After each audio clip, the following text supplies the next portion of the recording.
my name is Anisha Blom and this is Chris Gevel.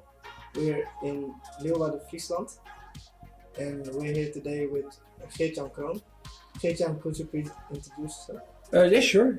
I'm Geert Jan. I'm a conductor, composer, musicologist, music journalist from Leeuwarden. Have 2 children and a wife.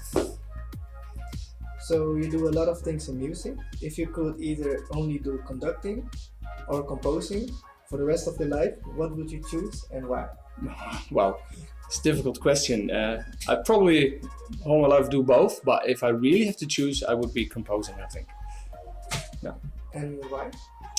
And why? Yeah, it's conducting is with a lot of people, and composing is purely for my own pleasure and my own artisticity. And I think I would prefer putting everything of myself into my music. Yeah. Did you study music in university? Yeah, I did study music in university. I didn't go to a conservatoire, but I studied music at university. I studied musicology, as it's called. First I did, it's called Arts and Culture. And then I went to Utrecht and studied musicology, mostly history of music and philosophy of music, sociology of music, everything. Okay. So, how did you land your first commission? Yeah, that's a good question actually, because it wasn't so much that I landed it, but when you start out, people don't know you. And I was working as a conductor with a fanfare band, it's called. And they existed for 110 years. They had their anniversary. And I said, well, maybe I could write you a piece. So it was sort of my own idea to do a commission. But they were very excited and also got together some money. So yeah, that's how you land your first jobs, just putting it out there and giving the idea.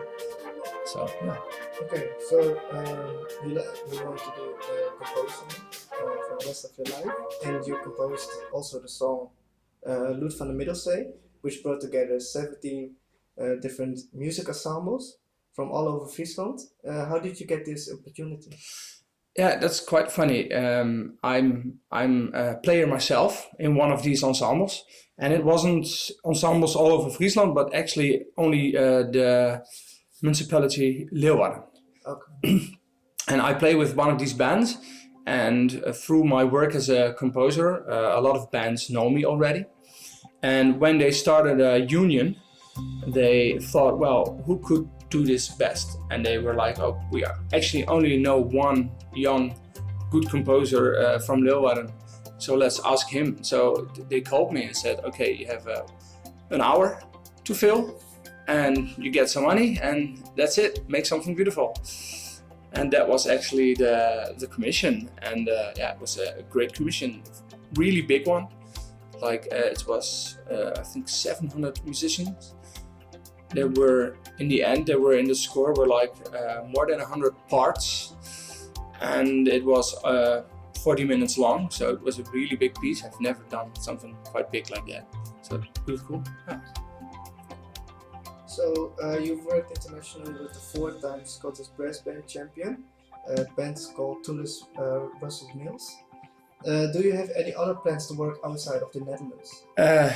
Yeah, I do. Actually, it's not that I'm working as much abroad, but bands from the UK and from Switzerland and since recently America and Canada contact me, want to play my music. Some actually ask for commissions. I did a sort of a arrangement on a folk song, a Swiss folk song for a Swiss band, a Swiss army band it was. And you mentioned Toulouse Brussels Mills. I'm associated with them for a year because they exist for 100 years. They also have their anniversary. And actually tomorrow I'm leaving for Scotland again to play with them and to have my music played. So that's what I'm doing. And there's another band in the UK that wants to do some cool stuff with music. So yeah, I think we're gonna do a lot abroad. Yeah. Good to hear. If you could give your teenage self advice, what would you say? Wow, my teenage self. Don't do drugs. Probably, but no. I would probably say to myself, let's put it like this. When I was young, I wanted to do something in music, and my parents said, just do something you can make money with. That's probably a good idea. Actually, they're quite right. But I was very unhappy in the work I did, making a lot of money. What did you do? I was in IT. Okay. I was a software engineer. And yeah, there's big money there, but I was very unhappy. And so the advice I would give to my teen self, don't listen to your parents and follow your dream. But maybe not as harsh like that, but you know, that's probably the best advice I would give myself. Yeah. So you are a father of 2 children. Yes. What advice would you give them to pursuing their dreams? Probably the same. Don't listen to me. No, and let's see. Yeah. Yeah, follow your dreams, and especially for my 2 little boys, that they shouldn't really be thinking if they can make it or can do it or get there in the end. It doesn't matter.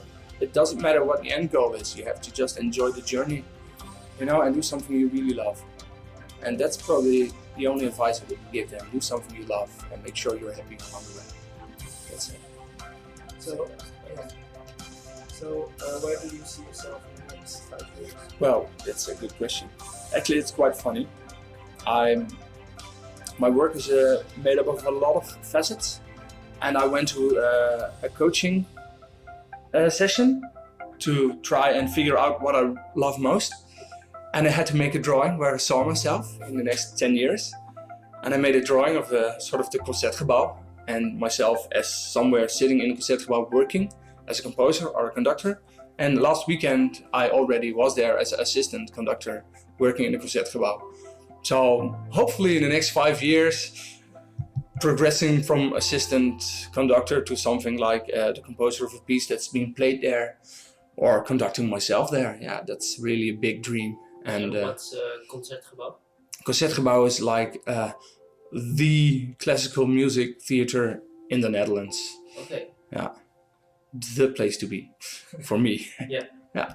Okay, so that was all of our questions. Yeah, thank you. So Geert Jan, thank you for this interview. Sure. Is there anything you want to say to the viewers? To the viewers, follow your dream and make sure you do something that you really like, and don't go and put 10 years of your life into something you actually don't like.